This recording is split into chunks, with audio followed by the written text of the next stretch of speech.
What's up, everyone? Welcome back to another episode of Chris Toyfer. Today we're going to be going over Super Saiyan Son Gohan, the fighter who surpassed Goku. This is by Tamashii Nations Bandai. It's part of their Dragon Ball Z line. As always, we'll go over the articulation, we'll go over the accessories, so you can decide if this is a figure you want to pick up. So, let's review this figure. As always, for the inbox collectors, it's your standard Tamashii Nation box. The window is on the left here. The figure is on the right. It's a picture of the figure. You have your Tamashii Nations quality seal. You have your Toei animation sticker. You want to make sure that it has the Tamashii Nations and the Bandai logo as shown there. More pictures of the figure on the side. You get pictures of the figure on the back as well. And then more labeling on the side. It's your typical box.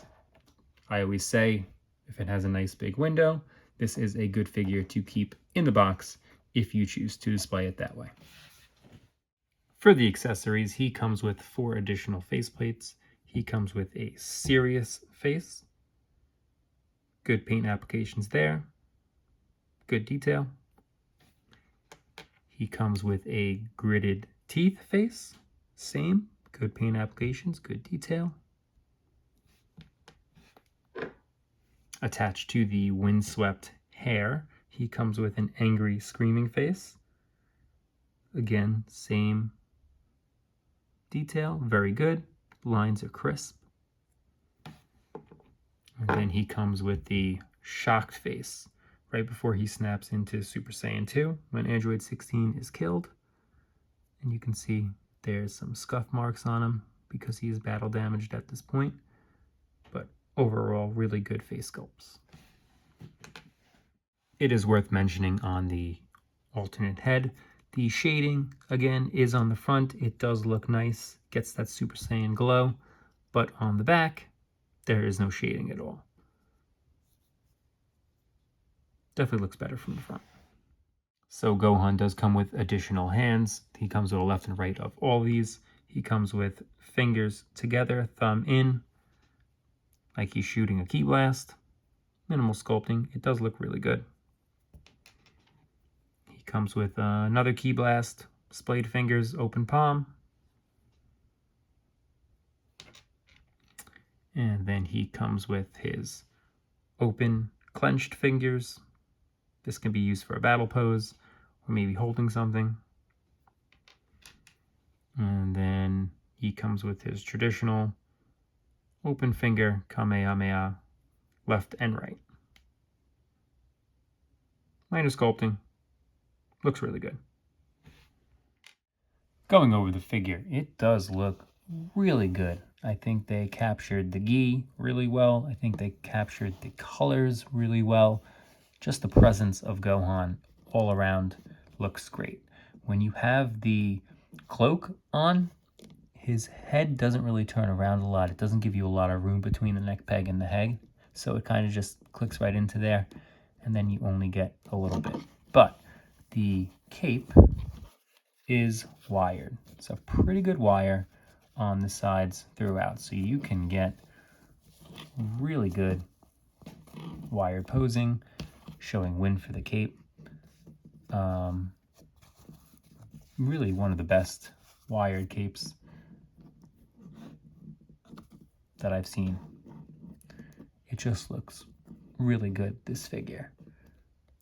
From, again, the gi to the color scheme, he looks awesome. And he does scale. There's your Games Begin Goku. He scales really well right next to his dad. So he's going to fit into the line really well with the other figures. Here's what Gohan looks like without the cape, just so you can see the back. Very proportionate. Looks really good. I bought mine used, so I have a little bit of a loose head here, but overall, I'm really enjoying the way that they made this figure turn out. So going over the figure's articulation, his head turns all the way around. Again, I got mine used, so head is kind of loose there. He can look up that much. He can look down very well. Even get a little side to side. Actually, very good side to side. The arm goes all the way up and around. It stops right there, actually. Can't go past that point. He gets that much for a T. So unless you bring these down, you can get a little bit more, but that's pretty much what you're going to get there. It does have a little bit of a butterfly, swivel at the bicep, double bend in the elbow, looks really good. The wrist turns 360, and it goes in and out. That's the same for both sides. The waist, so you do get ab crunch, and you get rotation. Really good. The leg kicks up to there, goes back to there. Well, that's a soft piece in the plastic there, but he can go that much with a split. Rotation at the thigh, it has it. It is a little limited. Double bend in the knee. That does look really good. And then rotation at the ankle. Side to side at the ankle. He goes down that much. He only goes up that much. And for that being a neutral, it's not a whole lot. And then he has toe articulation. That is the same, again, for both sides. He also has a standing problem a little bit. Stand. Here's Gohan in a fighting stance ready pose. Looks really good. Here's Gohan in a shooting Kamehameha pose.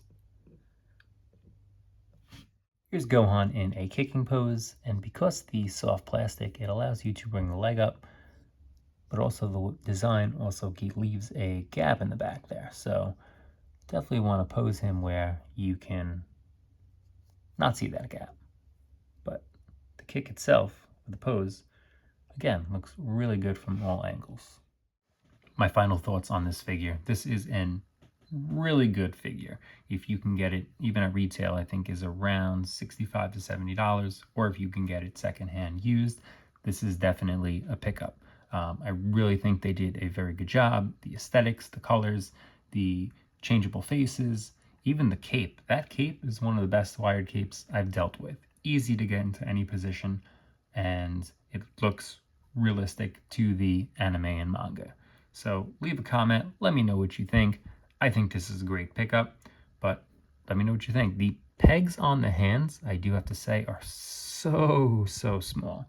Even on the regular adult size figures, I'm always thinking mine's gonna break. So on this one, I was super careful. That's why I didn't do too much posing with him. I don't want it to break, but let me know. Has anyone had an SH Figuarts where their peg has broken off between swapping the hands? I'm curious, so let me know what you think. Like and subscribe, and I'll see you guys on the next Chris Toyfer.